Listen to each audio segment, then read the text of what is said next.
Chers amis, bonjour, je viens vous commenter un petit peu l'actualité si vous le voulez bien. Alors ça y est, nous le savons, 3 semaines à l'avance, les listes pour les élections européennes sont déposées. Il y en a 33. 33, terrible, c'est absurde.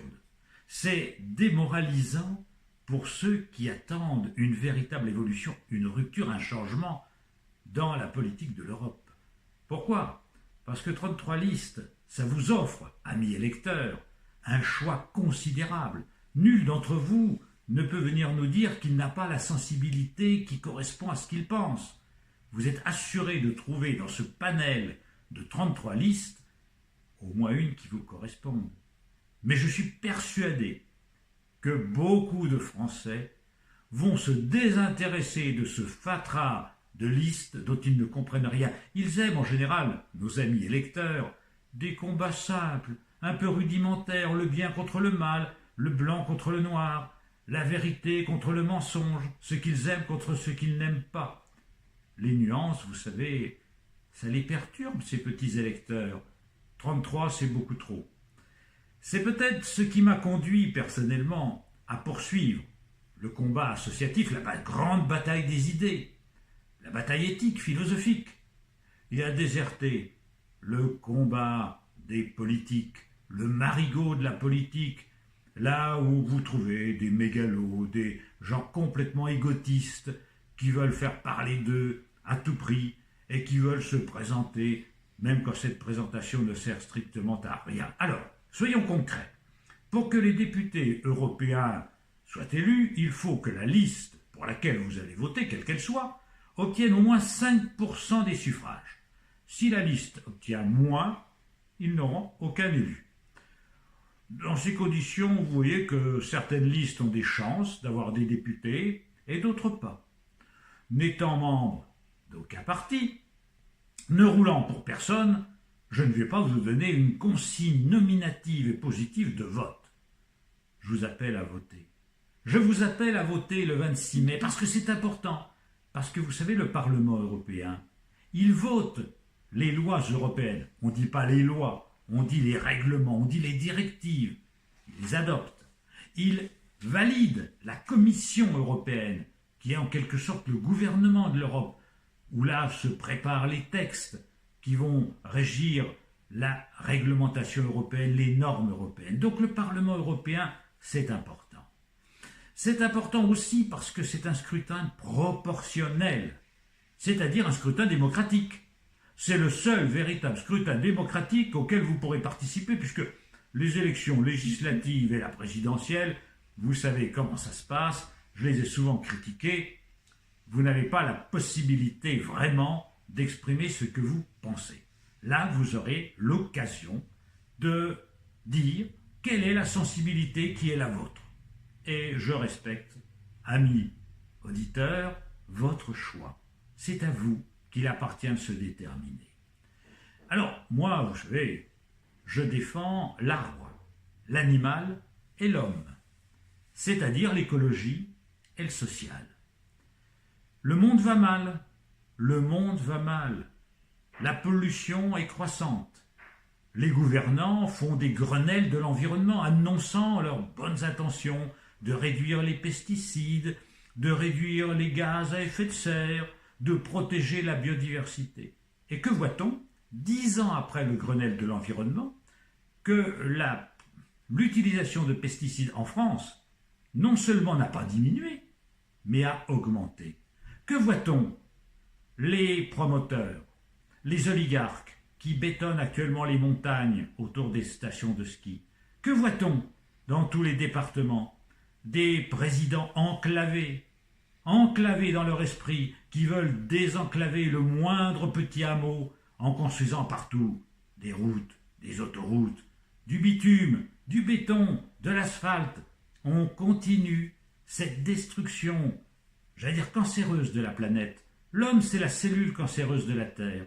Il prolifère et partout il sécrète ces toxines que sont les pesticides et que sont l'artificialisation, l'empoisonnement de l'espace.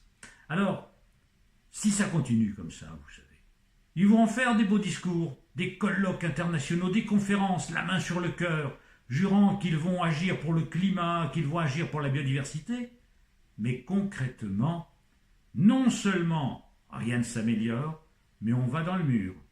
Et la planète va devenir non viable. Oui, les espèces vont disparaître, les scientifiques le disent. Il y a eu un colloque, vous savez, à Paris ces jours-ci, où 500 scientifiques se sont rassemblés pour nous dire qu'1 million d'espèces allaient disparaître de la surface de la Terre. Mais si on continue comme on fait actuellement, c'est l'humanité elle-même qui disparaîtra. Alors, comme l'a écrit Yves Paquelet, l'humanité elle disparaîtra, bon débarras. J'aurais souhaité pour notre espèce et pour le vivant sur la Terre une autre issue, pas la disparition, mais la réconciliation. Que vous disent les libéraux, ces grands nuisibles qui veulent tout adapter à l'entreprise et au marché? Ils vous disent qu'il faut s'adapter. L'université doit s'adapter. Les gens doivent s'adapter. Il faut se flexibiliser, etc. Non, non. Il ne faut pas que vous vous adaptiez. Il faut que la société s'adapte au vivant. C'est le vivant qui prévaut. C'est pas l'économie, c'est pas l'argent, c'est pas les entreprises, c'est pas le marché. Ce qui vaut, c'est vous, êtres vivants, êtres humains. C'est vous, animaux, c'est vous, végétaux, nature, tout ce qui vit sur la planète. C'est ça qui a de la valeur, avant tout. Et il faut que la spéculation s'arrête. Il faut que nous arrêtions de tout polluer, de tout détruire pour permettre à des oligarques de s'enrichir. Alors, assez de ces élus qui veulent bétonner, asphalter partout, en nous disant « mais c'est pas très grave, notre petit lotissement, notre petite zone industrielle, qu'est-ce que c'est ?» Et puis, vous savez, on ne va pas devenir une réserve d'Indiens, il faut bien se désenclaver. Oui, mais ils disent tous la même chose partout sur la Terre. C'est exactement le processus biologique de la cellule cancéreuse, qui se multiplie indéfiniment jusqu'à détruire l'organisme qui l'abrite. Eh bien, l'homme ne doit pas être la cellule cancéreuse de la Terre.